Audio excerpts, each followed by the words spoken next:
Too Shy, Kajagoogoo from 1983.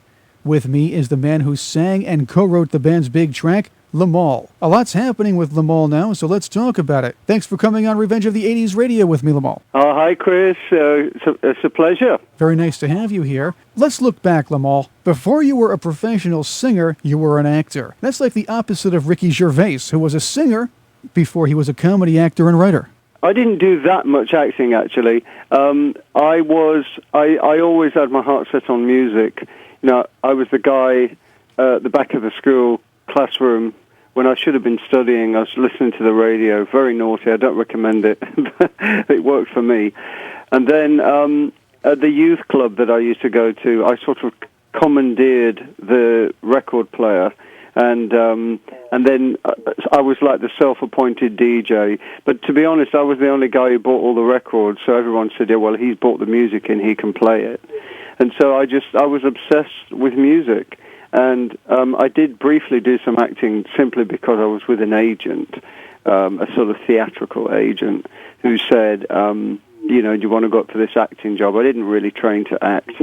And then after a few theatre shows, Joseph and the Amazing Dreamcoat and Godspell, I called my agent and said, I'm joining a band, so don't call me with any more jobs. I'm leaving London. And that's when I met a band called Art Nouveau that later became Kajagoogoo.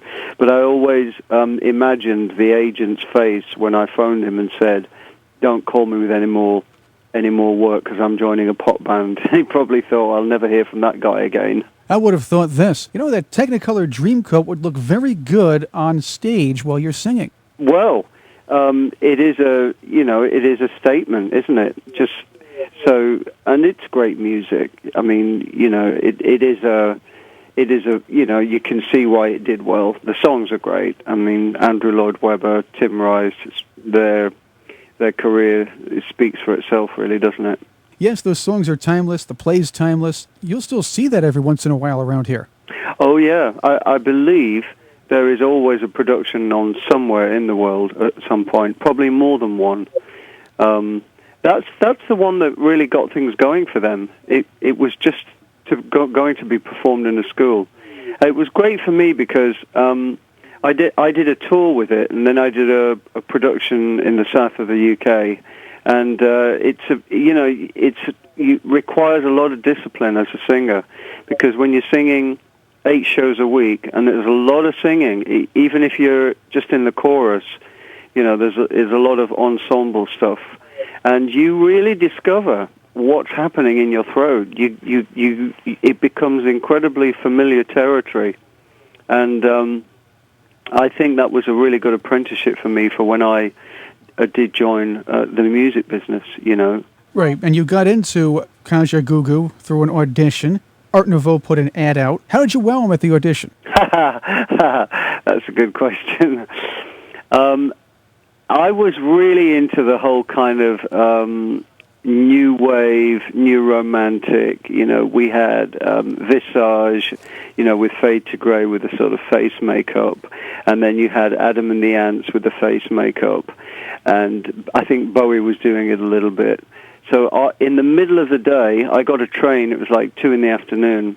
I got on this train from London to the town they lived in, which was an hour north of London, Leighton Buzzard, sort of leafy suburb of Bedfordshire, and I probably shocked a few old ladies on the train because I had this kind of wacky theatrical outfit on that you really only wear on stage or something, and this makeup on my face, and I loved it. If people pointed, if people thought it was shocking, I just thought that was great. And of course, I had the wild hair, so I think when I walked in, you know, it did wow them. And then the bonus was that I could sing. That usually helps. Although, today with technology, you know, they can get away with murder. But yeah, in those days, you had to sing. You couldn't fake it. Right, we didn't have auto-tune in those days. Absolutely. Limahl is with me on Revenge of the 80s Radio. Limahl, going from Art Nouveau to Kajagoogoo as a band name is quite a swing. Why the switch? Another good question, Chris. There was a successful band in the pop charts in the UK at the time called Classics Nouveau. I think their big hit was called "Is It a Dream," and it was a good song. You know, they were an interesting band. But yeah, I think we all felt that the nouveau word had already been taken by somebody else. But I do agree with you. You know, it was everybody. I mean, if you think of, I think as English speakers, we love crazy words. I mean, look at the success of the search engine Google. You know, it's a kind of silly word, really, isn't it? A bit. It's been used before. But I suppose what you're really saying is nouveau was old veau by the time you wanted to get out there and make some hits. In a way, yeah. We were kind of beaten to the post with it. I think Art Nouveau would have served us very well.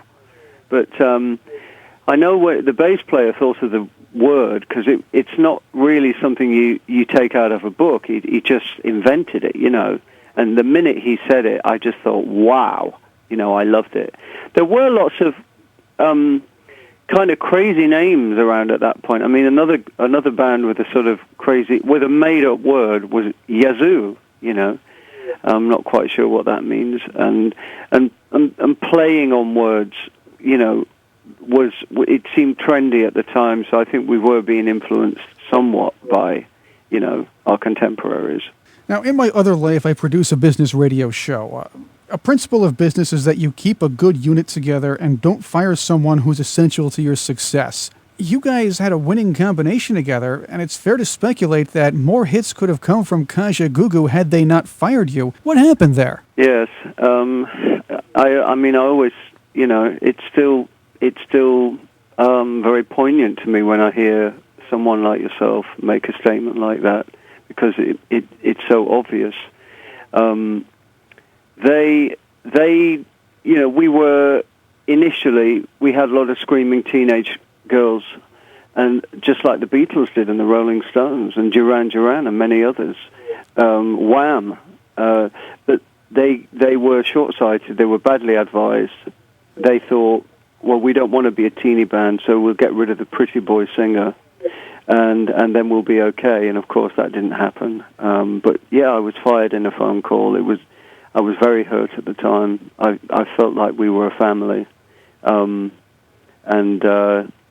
my diary was full of anything and everything to do with Kajagoogoo for about 2 years. So it came as a complete shock, completely out of the blue.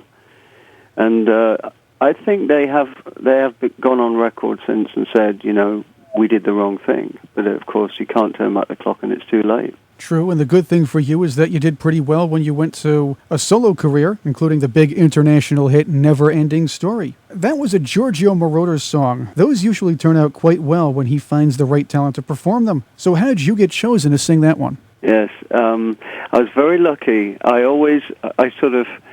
equate that that opportunity that came my way it would be the same as if you're an actor and you get a call from Steven Spielberg. You know, Giorgio Moroder was a legend. He is a legend, and I was very excited to get that call. I had been in Tokyo at the Tokyo Music Festival, and Giorgio Moroder was there. And my manager at the time was an Irish guy called Billy Gaff, who'd managed Rod Stewart through all his heyday, including Maggie May years and things like that. And Billy, my manager, was an absolute entrepreneur. He had the gift of the gab. He was a salesman. He was a personality. He could sell ice to the Eskimos, you know, we would say. And he basically, I think he sat down with Giorgio and told him that Limahl is going to be the next best thing since sliced bread. And, you know, they probably swapped some great rock and roll stories over a few drinks at the bar. And when I got back to the UK, Giorgio's office called my manager, and they invited me to sing the song. That worked out pretty well. It's weird because I just had this, like, huge album around the world and this huge single, #1 everywhere, Too Shy, but I still felt that when I flew to Munich to record the song, because that's where Giorgio liked to work, he was born in Italy near the German border, and so He worked a lot in Munich because that was close to, and that was a bit, that was quite a happening town compared to where he was raised in northern Italy, and he'd recorded all the fantastic Donna Summer records there. Giorgio Moroder was known for writing a lot of great songs for a lot of great artists, but one of my favorite tracks from him was from the 70s. It was called Son of My Father, and he performed it. He'd been around for a while, to get that breakthrough. I mean, he was playing around with all the electronic stuff, and that's what really helped him to stand out. But I do think he's a great musician. When I look at the construction of Neverending Story as a song and how it veers off into this, completely different area in the middle. It goes off for like 32 bars, does its own thing, and then it comes all the way back. It really feels like a journey. Chris Cordani here. Limahl is with me on Revenge of the 80s Radio. Straight ahead, lean times, a comeback, and new music.